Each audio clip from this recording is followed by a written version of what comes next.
दोस्तों नमस्कार, मैं उमेश गौतम, समग्र प्रदेश समाचार से। लद्दाख जल रहा है।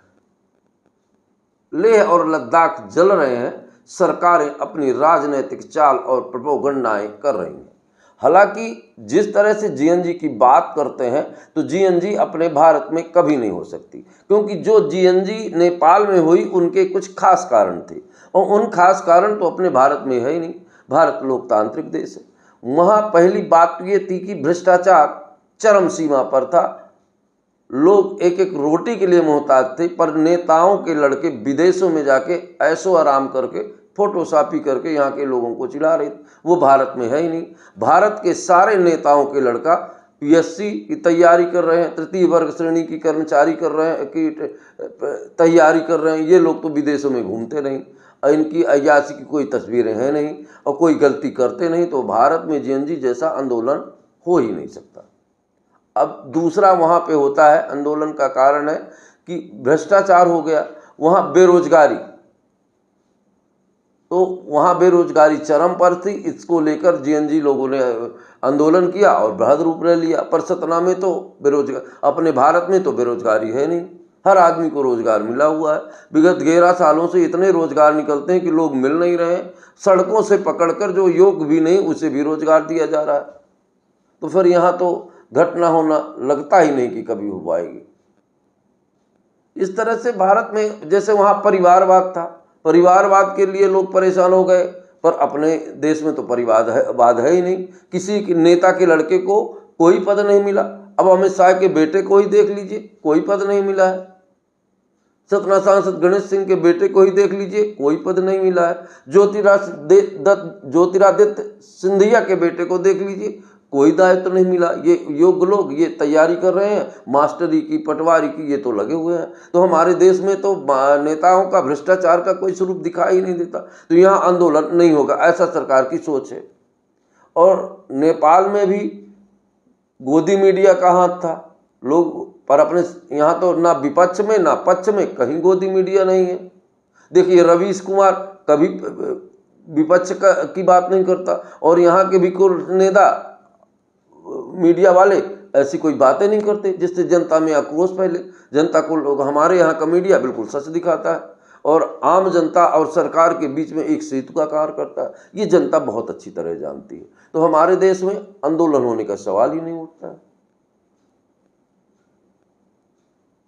और ये भारत वीरों का देश है और यहाँ वीर हमेशा पैदा हुए हैं और लड़ाइयाँ आती रही, चाहे वो महाराणा प्रताप का जमाना हो या कोई भी जमाना रहो। मुगल आए तो लड़ाई हुई, अंग्रेज आए तो लड़ाई हुई, भारत आज़ाद हुआ तब लड़ाई हुई। तो ये एक कहा जाए कि हमारा देश लड़ैया और वीर देश है, इसलिए आंदोलन नहीं हो सकता। और हम आंदोलन कैसे हो सकता है जब लोगों में विभक्ति नहीं है, जाति का भेद ही नहीं है, संप्रदाय का भेद ही नहीं है। यहाँ तो सब एक सूत्र में बंध के रहते हैं। जब से हमारे देश के नेता आए तो मंचों से खड़े होकर एक सूत्र में बांधे। उन्होंने कभी संप्रदाय पे बात नहीं की, जाति पे कभी कोई भाषण नहीं देते और हमारे देश के नेता मंच से कभी कोई गाली नहीं देते जो वहाँ के नेता देते थे। तो हमारे देश में आंदोलन होना तो बड़ा मुश्किल है। तो आप लोग आराम से रहिए, कोई आंदोलन नहीं होगा क्योंकि ये भारत देश है। पर अब एक सच्ची बात बताते हैं, यहाँ की माटी में भी खुशबू है और यहाँ के लाल अपनी माटी के लिए जान की कुर्बानी भी दे देते हैं। पर जो स्थितियाँ यहाँ है ही नहीं है, उस पर आंदोलन होना बड़ा मुश्किल लग रहा है। अब आप खुद सोचिए कि भारत में नेपाल में पेपर लीक हो जाते थे, पटवारी के पेपर लीक हो जाते थे, पुलिस के पेपर लीक हो जाते थे, एसएससी के पेपर लीक हो जाते। अब बताइए भारत में कभी कोई पेपर लीक हुआ है? नहीं हुआ। सब परीक्षाएं सही तरीके से होती हैं, यहाँ कोई गलत काम नहीं होता, यहाँ भ्रष्टाचार नहीं होता। तो यहाँ कभी ऐसा कुछ हो ही नहीं सकता। रही बात सरकारों की, यहाँ की सरकारें सब समझदार हैं और कभी सांप्रदायिकता और जातीयता की बात ही नहीं करते हैं। वहाँ सरकार ने छात्रों पे लाठी चलवाई, गोलियां चलवाई, पर अपने यहाँ देश में सरकार कभी छात्र आंदोलन में लाठियां नहीं चलवाती, छात्रों को कुछ नहीं करती। जब छात्र आंदोलन करते हैं तो पुलिस और प्रशासन को मिठाइयाँ और रसगुल्ले लेके स्वागत करते हैं। तो यहाँ तो आंदोलन होना बड़ा मुश्किल लग रहा है। पर एक बात जरूर है, कुछ घुसपैठिए और कुछ देशद्रोही के लोग इसे जातीयता का रंग दे सकते हैं। कोई भी आंदोलन का रख दे। अब देखो जैसे भारत पाकिस्तान का क्रिकेट मैच हो रहा है, तो कुछ लोग इसको गलत बता रहे हैं, पर ये तो देश के लाभ की बात है। हमारे देश में ऐसा कुछ हो नहीं सकता। और अब एक बात और समझ लीजिए, जब वहाँ से क्रिकेट मैच होगा तो निश्चित तौर पर भारत ही जीतेगा, आप लिख के ले लीजिए। और जब भारत जीत के आएगा तो सारे जगह झंडे निकाले जाएंगे, बताया जाएगा कि हमारा भारत पाकिस्तान को पेल के आ गया, और राजनीतिक माहौल बनाए जाएंगे। भारत एक सूत्र में बंधा है।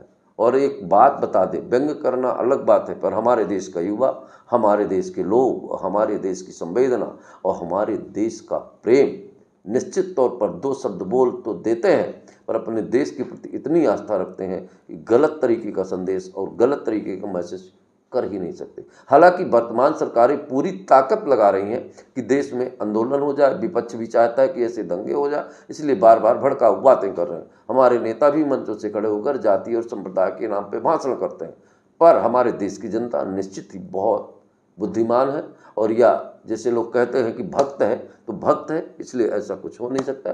भक्तों के राज्य में केवल राम नाम होता है और भंडारे होते हैं। हमारे यहाँ आप जब चाहें प्रतिदिन भंडारे भारत में होते हैं। आप बिल्कुल खाना मत बनाइए, भंडारे में जाइए, खाइए, एक दो दोना घर के सयानों के नाम पे ले आइए।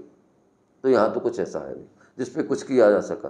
खैर, अब आगे जनता तय करेगी कि उसे क्या करना है, पर हम एक बात बता देंगे, भारत है और भारत में राष्ट्र प्रेम कूट कूट कर भरा हुआ है, और यहाँ ऐसे आंदोलन की कोई जगह नहीं। अगर कोई सोचता भी है तो निश्चित वही देशद्रोही है। और हमारा भारत एक दुनिया में केवल भारत है जो माटी को भी माँ कहता है, गाय को भी माँ कहता है। यहाँ तक कि हमारे धर्मशास्त्रों में यह है कि तोहू में राम है, मोहू में राम है, खंभे में राम है, खड़ग सुनीजे। हमारे कण कण में ईश्वर है। तो हमारे देश में ईश्वर का वास है, और जहाँ ईश्वर है वहाँ अधर्म हो ही नहीं सकता। एक दिन निश्चित ही न्याय होता है, और जरूर होगा।